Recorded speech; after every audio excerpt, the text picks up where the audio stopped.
All right, so it's recording. Mm-hmm. All right, so I'm going to do an intro in 3, 2, 1, go. Welcome to Bar Down Breakdown.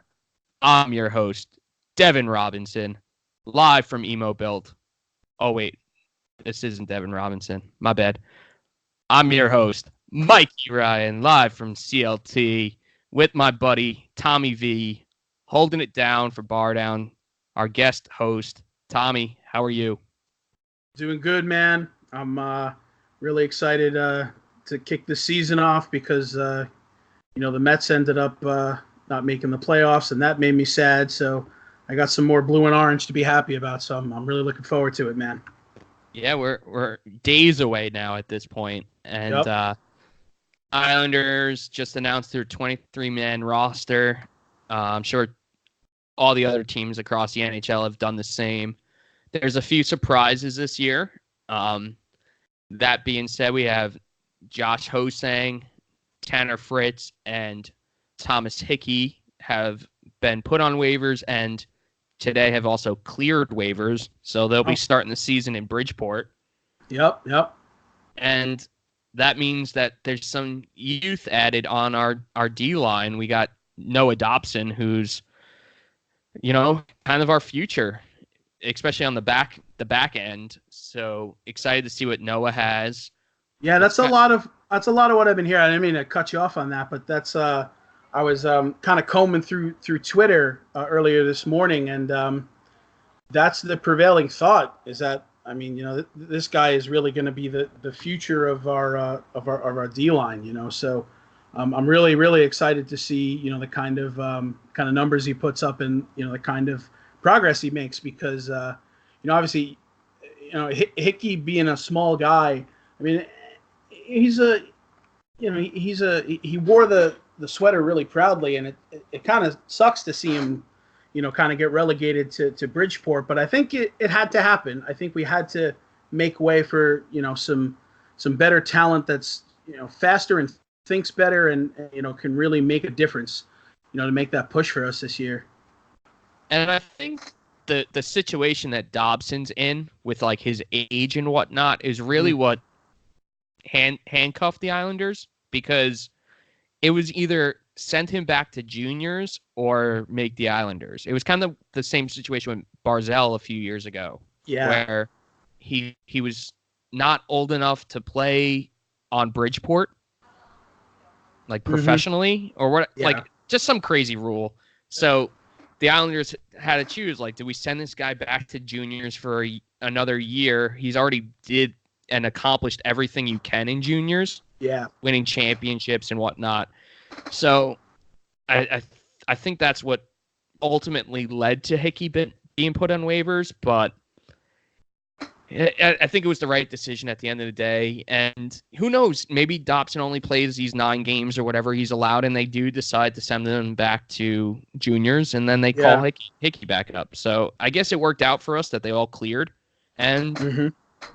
let's just have the Sound Tigers dominate too, because they make the playoffs, every once in a while, but never make it out of the first round. So it'd be nice to see Bridgeport go on a little run. Maybe Yeah. Definitely.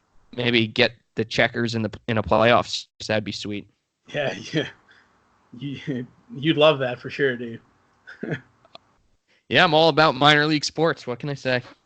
Yeah, there's a what is it? I think there's an ECHL team in Orlando called the Solar Bears.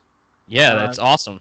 yeah, they play at Amway, which is where the Magic play, and Oh, I've that's never. sad, Yeah, well, because it you're is gonna sad. get like 1,000 people for each game, and it's just gonna look so embarrassing. Yeah, and I mean it's Florida in general is a um, well, I shouldn't say that. I was going to say that Florida in general is kind of tough for hockey, but I mean, with the way the Lightning have been, that's probably really not true.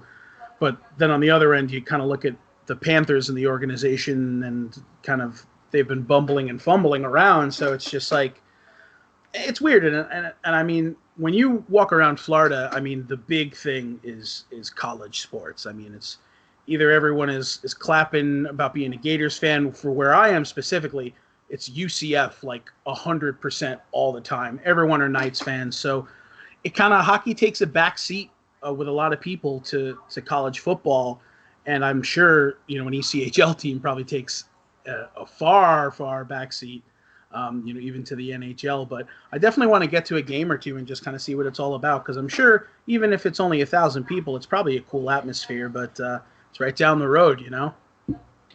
Hockey's hockey, man. I'll go to any hockey game. I'll go watch Pee Wee hockey if that's all that's right? available. Yeah.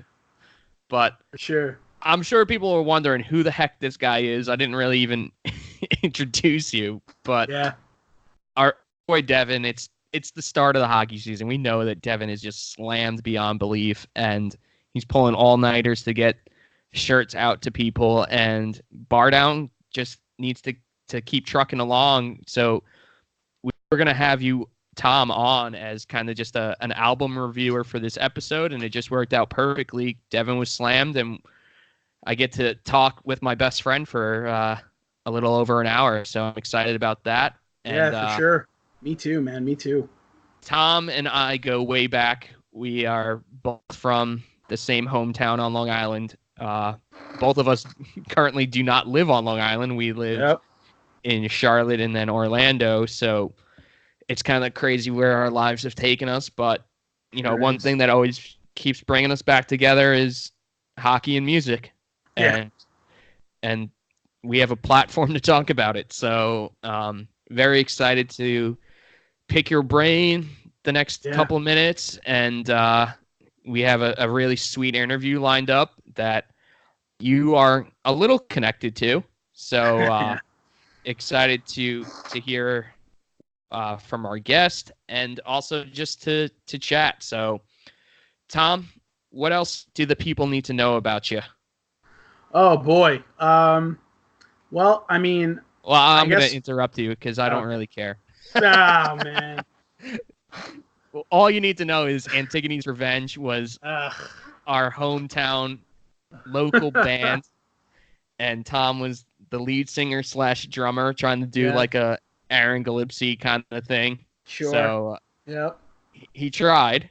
I did try. Yeah. Some of his songs are still on my rotation, and every once in a while they'll show up on my iTunes, and I just instantly go back to going to like VP South to watch you play, or a bowling alley, or whatever it was back in the day. I listened back to those songs, not very recently, but like probably a couple of years ago. And man, some of the stuff just like was making me cringe, because it was just like really raw, like stuff that you sang about and cared about when you were 16 and 17, and just like couldn't be any more like transparent and like sad and whiny. But I mean, don't get me wrong, man. I loved it when I was doing it, but listening back to it, I'm like, oh, this does not hold up well. Yuck. Yeah, but at the same time, how many amazing memories you have from those shows? Like, a ton. I just remember you played at a venue in Patchogue that was like a youth center. Oh, yeah. The Wave. It was called the Wave. No, Oasis. It was either the Oasis one of or those. the Wave. Yeah. And you played with that band Madison Prep. Awesome bands from Long Island back in the day. Yeah. And I remember our buddy Sal picked me up, and we drank 4 Locos to the venue, drank them in the venue, and then home from the venue. Not smart, but just never forget how many 4 Locos I drank. So, I'll tell you another real quick funny Antigone's Revenge story. I don't know if you were there for it, but there was a battle of the bands we were playing at Malloy College, and Malloy College, for those of you that might not know what that is, it's a Catholic college, and so we're playing our show. Our mutual friend JR is there, and he's in the crowd, and he's getting rowdy, and he got so rowdy that they kicked him out, and our singer Enrique was wearing like a button-down shirt, and under that shirt he had a shirt on that had a bunch of expletives on it. Essentially it said F you effing F, and they told him if he takes his button-down shirt off, we will be disqualified. And as soon as JR got kicked out, he promptly took his button-down shirt off. and we got disqualified, and we got our amp shut off right in the middle of our set. And it made me feel like a rock star that day because I was like, "Oh man, we're getting censored! Like, screw the man. I'm 17. We should be able to wear all the stupid shirts we want." And it was something else, man. I'll never forget that experience. And they finally let JR back into the venue, like when the next band was playing, and he was like, "I don't care about this."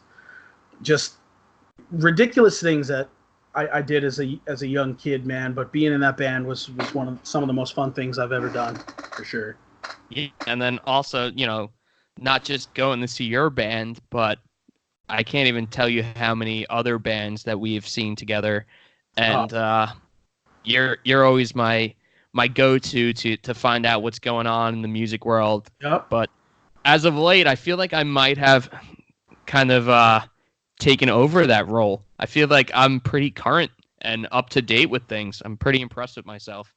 Yeah, I mean, I'll tell you, growing up, you were always kind of like one step behind it, and I always remember making fun of you because you were so set in your ways, and like I would tell you about a band, and you just like brush it off, and then 3 months later you'd come back to me and you'd be like, "You ever heard of this band?" And I'd be like, "Yeah, man, I told you about them 3 months ago," and you'd be like, "Oh, I don't remember that." But I got to tell you, yeah, man, I think one of the things is probably for you doing this podcast is really kept you current because there's a lot of new great music that's on the horizon, including the record we'll be talking about, but there's just so much great music out there that you do yourself a disservice by not trying to keep up. And I know it's hard to keep up because there's a million labels and a million bands, but I got to tell you, I'm impressed, man. You've definitely, you've done your homework and you're branching out, and it's a good thing, man. It's, I'm proud of you, my little Mike Urian, growing up. Yeah, I just appreciate the good music, even though these guys that are in some of the bands that are coming out are 10, maybe even 15 years younger than me. Yes. And they're just killing it. When I'm thinking about these, some of these bands, their first recording and how great they sound compared to some of, think about it, like Early November's EP for all of this. Yeah. That recording's not the greatest. No, it's not at all. It's not at all. Nope. And these bands are coming out. They're 17, 18 years old. The story so far, wasn't the lead singer 17 or 18 on their first album?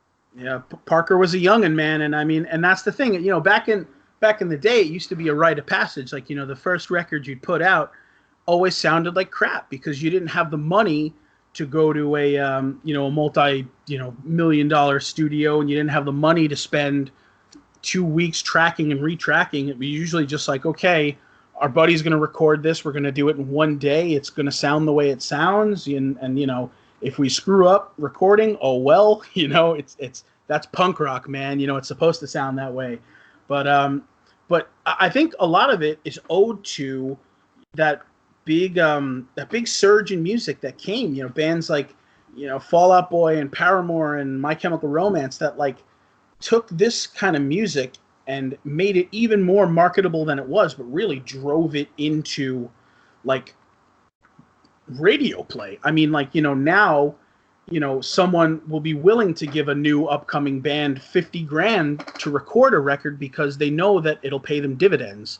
So some of what it is that this music is sellable, it's relatable, but people are taking chances on bands where, I can't imagine if someone would ever have taken a chance on Antigone's Revenge when I was 17, but like, that's what it is. These young bands are getting better at their instruments, writing better music. They have more of a talent pool, and they're able to, really write music that can sell records. And I think that's the thing that's, really driving some of this is records are selling, man. They really are. I wouldn't say necessarily records are selling, but like streams are selling and bands are. Yeah, that's what I should say. Yeah, exactly. Like, records themselves probably aren't selling anymore, but like this music, like the ethos around this music is sellable. It's, there are kids that hunger for this. They salivate for this kind of stuff, and that's why, a band like The Story So Far, has their lineage and the music they've written and the records they've written, like they are probably the kind of the archetypal thing to look at, because people have loved them since their infancy, and people only are loving them more and more as they grow with each record, which is a great thing. Because back when we were younger, if a band had a crazy departure from their sound, people were just like, nah, I'll go listen to one of the other bands that sounds like what I want. But people are growing with musicians now, which I think is such a great thing. And it's coming from young ages. It's coming from kids, 15, dude. 16. Yeah. Well, think about the new Grayscale album. I'm not sure if you got a chance to listen to it, but that band is just doing it right. They put out their typical like pop punk album to start, Yep. but their new album that they just dropped, Nella Vita, is just so amazing and mature, and they went out of the box on a bunch of songs, and I'm a huge fan of it. So that being said, I'm also a huge fan of this band that we have on our show tonight. And who isn't a fan of this band, man? Yeah, so Keep Flying. I've talked about this band numerous times on the podcast. We have their drummer Peter on the show tonight to fill us in on kind of one of the more underrated, but at the same time most talked about bands in the scene right now. So I'm super excited to talk with Peter and hear what's up with Keep Flying. I know they got a pretty huge cross-country full U.S. tour coming up, and also excited to hear about your buddy who's also in the band. So why don't you lead us in? Yeah, I mean, one of my great buddies, John Ryan, who, I mean, if you don't know him, you recognize him when you see him. I mean, he's got these humongous gauges. He's got tattoos all over himself. And I mean, like, you might take a look at him and think that he's, imposing, but there's not been a nicer, sweeter person, I think, that I know. I mean, the man can strike up a conversation with anyone. He's a riot to be around. I mean, I'll save the story for when we're talking a little more. But I mean, I've shared, some short trips to go to shows with him, and have hung out with him, for days, and played kickball with him, and he's just a fantastic guy, and he's been in all these different bands, from going back to being super young. But it looks like with Keep Flying, he's really found something that makes him happy, keeps him fulfilled. And I mean, if you've ever seen a Keep Flying show, I mean, no one's having more fun than he is. So really just a not awesome just him, guy. The whole band. Dude, oh yeah, one of the best live shows I've ever seen. And I'm not just saying that because Peter's on. So super excited to just pick Peter's brain about it, and let's get to it. Cool. Let's do it, man.